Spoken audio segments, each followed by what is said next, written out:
사보지 않은 자 까보지 않은 자 낙각가가 전부 까발려서 보여줄 테다. 눈을 뜨고 귀를 열고 들을 치웠다. 본격 덕후방송 깍깍TV. 오호호호호호호호 하지마 마쇼까.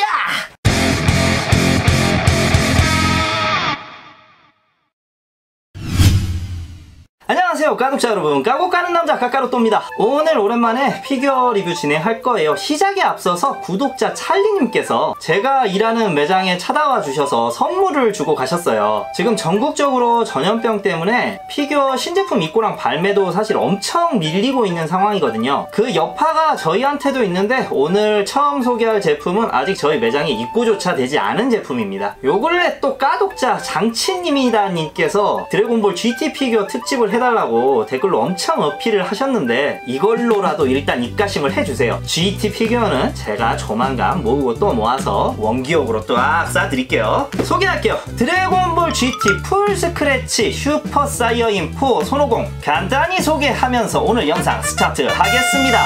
가자! 발매는 2020년 4월. 박스는 반프스러운 디자인이에요. 전체적으로 노란색 컬러를 입혀놓다 보니 화사하죠. 부품은 머리가 붙어있는 상체, 상당히 넓은 보폭의 하체, 빨간색의 꼬리가 있고 자립 지지대가 있어요. 네, 완성이 되면 요렇게럼 아우라를 뿜어내죠. 크기는 높이 기준 21cm 정도. 솔직히 얼굴이랑 상체는 거의 흠잡을 데가 없는 피규어예요. 빼자마자 오, 생각외로 잘 나왔는데 저절로 이런 말이 나오더라는. 그런데 문제는 하체입니다. 이건 선물을 주신 찰리님께서도 하신 말씀인데 꼭 정강이 쪽이 어딘가에 꺾여서 부러진 것 마냥 대단히 부자연스럽습니다. 왜 조형을 이런 컨셉으로 잡았는지 모르겠는데 다리도 너무 많이 벌리고 있어요. 제가 몸을 쓰는 춤을 췄어서 그런지 몰라도 이렇게 넓은 보폭으로는 상당히 움직이거나 힘을 주기에 어색한 보폭입니다. 꼬리 쪽도 그동안 봐왔던 다른 초포 피규어들과는 비교하면 퀄리티가 아쉬워요. 초사이어인 4 피규어들 같은 경우 독한 배틀 쪽 피규어들과 비교를 해대는데 확실히 그레이티스트 사이어인도 그렇고 이전에 소개해드린 초포 502들이 워낙 퀄이 괜찮아서 밀리는 감이 없잖아 있습니다. 뭐 일반 경품의 한계라고 봐야 할까요? 요 근래 최신작으로 나온 드래곤볼의 크레인킹 제품들이 어째 힘을 못 쓰는 것 같아요. 선물로 주신 제품이라서 저도 최대한 좋은 말로 포장을 하고 싶었으나 리뷰는 그렇게 해선 안 되니까요. 정말 이 합체 부분만 어떻게 해줬으면 꽤 괜찮은 제품으로 고객들한테 어필이 될 텐데 아쉽고 또 아쉽습니다. 그래도 가독자님이 주신 선물이고 제가 너무나 좋아하는 드래곤볼 피규어니까 제가 장식장 안에 두고 많이 사랑해 주도록 하겠습니다. 선물은 사실 퀄리티나 가격이 어떻든 상관이 없어요. 주는 사람의 마음만 보면 되는 거니까. 오늘 제가 들고 나온 제품 까볼게요. 제 소장품은 아니고 피규어프레소 대표님께서 리뷰하고 매장에 전시하라고 협찬해주신 반다이 혼합판정 HG 기뉴특전대 소개 올립니다. 히힝. 혼합판정이란 건 제가 에드버즈 시리즈 리뷰를 할 때 한번 소개를 한 적이 있으니까 위에 링크를 참고해 주시면 될 것 같아요.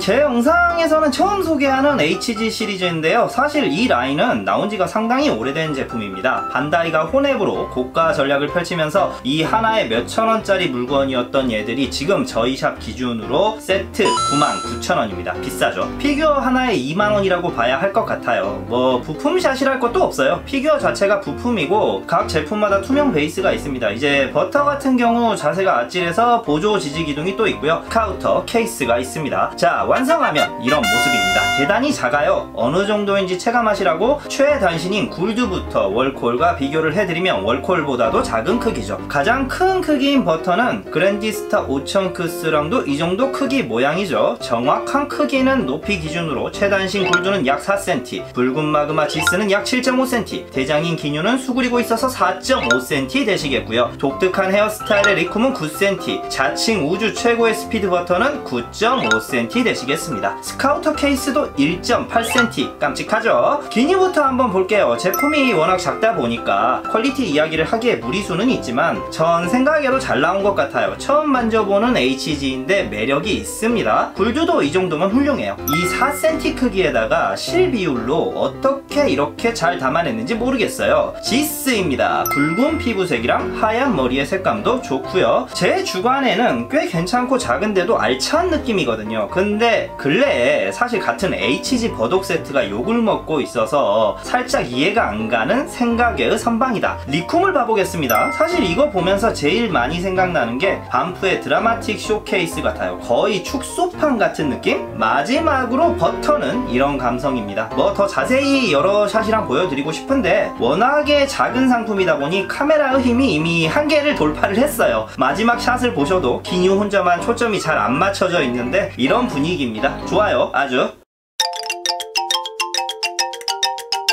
오늘 여기까지 간단하게 까보았습니다. 일단 제품을 협찬해주신 피규어프레소 대표님께 대단히 감사드리고요. 간단하게 평을 해보자면 사실 전 이런 작은 종류의 피규어는 별로 제 향이 아니기 때문에 일부러 협찬을 받아서 리뷰를 했거든요. 이제 제가 드래곤볼 피규어 모으시는 분들이 모여있는 톡방에 박종진님께서 대단히 사랑하시는 라인업이 이 HG 라인이에요. 물론 이 기뉴 특전대만 보고 라인업을 전부 다 판단하기엔 무리수지만 지난번 에드버즈에 이어서 소장 욕구가 샘솟는 라인업이다. 그런데 솔직히 너무 비싸다. 이것뿐만 아니라 이전에 나온 오디터 세트도 그렇고 갓 에디션도 그렇고 언젠가부터 반다이가 너무 고가 전략으로 가버리는 바람에 너무 매니아적인 라인업이 돼버렸어요. 이 기뉴 특전대가 HG로 처음으로 나온 것도 아니고 약간 재판 개념으로 나온 거기 때문에 옛날에 인기를 끌었던 Z전사 오프닝 장면, 초구조집으로 유명한 장면 기억하실 거예요. 후에는 그런 장면들도 다시 재탕으로 사골놀이기를 하지 않을까 싶기도 하다는 거. 전 오늘 소개한 건 비싼 가격치곤 그래도 꽤 괜찮지만 이 HG 라인업 자체를 계속 컬렉팅하는 건 조금은 고민을 해봐야 할 것 같아요. 작고 공간을 별로 안 먹는 걸 좋아하시는 분들에게는 더 없는 선택이 되실 수도 있겠어요. 마지막으로 기뉴 특전대 이야기를 간단히 해볼게요. 프리저가 냉장고의 영어 이름에서 따온 장명이라는 거는 익히 알고 계실 거예요. 그런데 이 기뉴 특전대는 유제품들의 이름에서 장명을 했다. 기뉴는 일본어의 구뉴에서 따온 우유입니다. 우유. 지스는 치즈에서 장명을 했고요. 리쿰 같은 경우 크림에서 따왔어요. 굴두는 꼭 지 덩치만한 요구르트가 장명 유래고요. 버터는 말 그대로 버터입니다. 토리야마 선생이 정말 이 장명 센스가 대충 지은 것 같아도 대단히 기발하거든요. 사이어인은 야채에서 따온 장명이고 실제로 당근이라는 이름의 손오공의 세컨드 네임 카카로트를 비롯해 모든 사이어인들의 이름이 거의 야채 이름에서 따왔어요. 오늘 소개한 기뉴 특전대를 비롯해서 사이어인들 모두 거기다 프리저의 부하 애들까지 전부 냉장고에 들어가는 애들로 장명을 해놨거든요. 프리저가 전부 지배하고 있다는 걸 은유적으로 표현한 멋진 장명이다. 기뉴 특전대는 처음 등장씬 하나만으로 독자들에게 굉장히 존재감을 어필을 한 중간 빌런들이었죠. 결과적으로는 당시에는 엄청 센 빌런으로 생각이 됐지만 지금 와서 생각하면 오반이 목 부러지고 초죽음까지 갔던 정계에서 긴장감 제압은 의외로 좀 싱겁게 끝났다. 지구에 도착한 손오공에겐 거의 한 주먹거리도 안 되는 애들이었고 프리저 다음 2인자라고 생각했던 기뉴 대장은 전투보다는 몸을 바꾸는 체인지라는 잡기로 반전만 선사하고 개구리로 전락해버린 허무한 5인조예요. 그런데도 사람들이 이 기뉴 특전대를 엄청 찾거든요. 인기가 많아요. 아까 말씀드린 드쇼케도 그렇고 도대체 왜 그런 걸까? 지금 나오는 드래곤볼 슈퍼랑 비교해서 생각하면 답이 나옵니다. 흔히들 기뉴 특전대 같은 빌런을 이 소년 만화에서는 전투력 측정기라고 많이들 말해요. 그러니까 프리저가 이 나메크 성에서 최종 보스이기 때문에 얼마나 센지 그리고 주인공과 그 일행들의 파워가 어느 정도 성장을 해가는지 비교로서 보여주는 잣대 역할이거든요. 처음에 프리저가 기뉴 특전대를 부르죠 라고 할 때는 새 캐릭터가 나온다고 독자들이 기대 심리를 가지게 되는데 여기서 우리 토리야마 선생님은 한 가지 양념을 더 칩니다. 바로 베지터의 리액션이죠. 그동안 침착하고 오만한 모습을 보여주던 이 베지터가 기뉴 특전대 5명의 길을 느끼고는 하나, 둘, 5 프리저놈 기뉴 특전대를 불렀어. 큰일이다. 잘 들어라. 기뉴 특전대는 나 같은 놈 아니 나 같은 놈 그 이상이 5명이야. 방금 전까지 프리저 제외하고 이 별에서 최고의 파워를 자랑하던 전사가 이렇게 호들갑을 떠니 독자들에겐 당연히 흥미 요소가 생길 수밖에 없었다. 이건 셀편을 가도 마찬가지인데 셀이라는 최종 빌런을 소개하기 위해서 인조인간 19호, 20호가 초반에 호기심거리로 등장을 하지만 의외로 더 강한 17호, 18호가 등장을 하죠. 트랭크스가 경악했던 16호도 나오고요. 이 중간 빌런 전투력 측정기들이 매력적이었기 때문에 드래곤볼이 더 재밌었던 거예요. 상대 상대적으로 제 세대에서는 저평가받는 부우전만 봐도 그래요. 중간 빌런으로 나오는 데브라나 바비디가 매력 지수가 좀 떨어지잖아요. 그리고 최근 나오고 있는 이 슈퍼를 와서는 이 중간 빌런 밸런스가 오리지널과 비교해 너무 허접한 거야. 매력이 없어. 상대적으로 우주 서바이벌만 봐도 히트라는 빌런 중간에 나오는 캐릭터들이 거의 매력 어필이 안 되는 수준이고, 미래 트랭크스 편으로 가면 중간에 나오는 이 로제가 엄청 매력적이긴 한데 도리어 최종 빌런인 합체의 자마스가 망테크를 타면서 차라리 로제 원탑으로 갔어야 한다는 의견을 주시는 분들도 많이 봤거든요. 마지막으로 우주 서바이벌에 이제 지렌이 나오는데 그 중간에 나오는 얘들이 제 기준에서는 솔직히 다 별로입니다. 이제 여자 브로리 설정으로 나온 케일, 그 언니랑 합체한 케프라 등이 나오는데 분명 설정상 예전 빌런들보다 훨씬 파워가 강한 얘들인데도 매력이 없어. 그래서 아마도 오늘 소개한 HG 혹은 최근 신제품으로 나온 에드버지로 기뉴 특전대가 나와도